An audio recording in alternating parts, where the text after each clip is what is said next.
Well, we are really, really lucky to have a good friend of mine, Lisa Perotti Brown, who is the editor-in-chief at the Robert Parker, Wine Advocate, as well as robertparker.com. And Lisa, welcome. Hey, Yeah. yeah, good to Hey, see ya. we're Good just to on see another, anyone. and we're both here in Napa. I'm in the sort of on the north side of Napa, and you're down in Caneros, correct? Yep. Good, good. Well, thank you again. Do you know, I have to just start this off. Do you know when we first met? I was just thinking about that today. No, I don't. I've known you for so long now. I can't even remember that It far back. was, and I don't remember the year. It was in the early mid 2000s. We judged together at the Sydney International Wine Competition. That was the first time I met you. Did we do that? Yes, this by anybody who doesn't know the Sydney International Wine Competition. That was so much Tell them a little bit what's so unique about that. Well, it's a wine and food pairing competition. I did that for about 4 or 5 years in a row. I love to do that.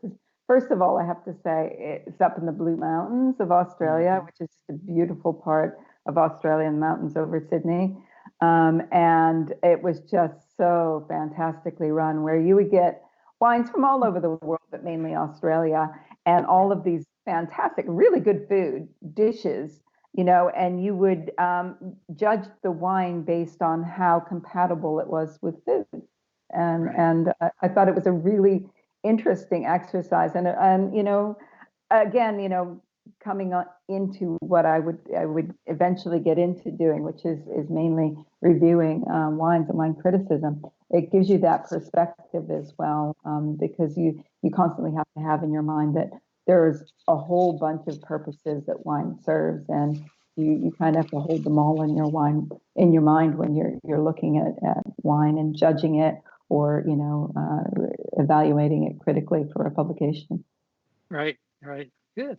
Well, if you don't mind, I'm going to ask you to give a little introduction as far as your background. And I know you were born in a rural part of Maine, but yep, out in the how did you move from someplace in Maine to becoming the editor-in-chief and living in Napa Valley?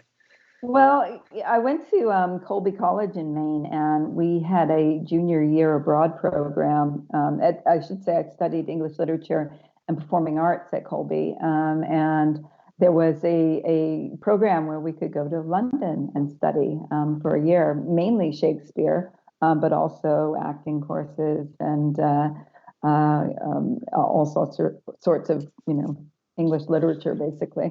And I just fell in love with London. It is the first time, it was the first time I'd been out of America, but it was just like, everything that I'd read in books and everything just coming to life. And so as soon as I graduated from college, I wound up moving back to London with the idea that I wanted to be a playwright. And at that time, and this is in the early 90s, London, the theater scene in London was just so happening. It was just vibrant. There were lots of new playwrights and new theater going on there. And, I just wanted to be a part of it. Little did I realize that playwriting actually doesn't pay an awful lot. So I had to somehow pay the rent. And a friend of mine happened to be managing a wine bar in a really lovely area of London in Pimlico, which is not far from Scotland Yard, Westminster, all of that. And I started working there just part-time, knew nothing about wine. I didn't even know how many colors it came in. That's how little I knew about wine. At the time, all I did was drink Jack Daniels and Coke. Okay.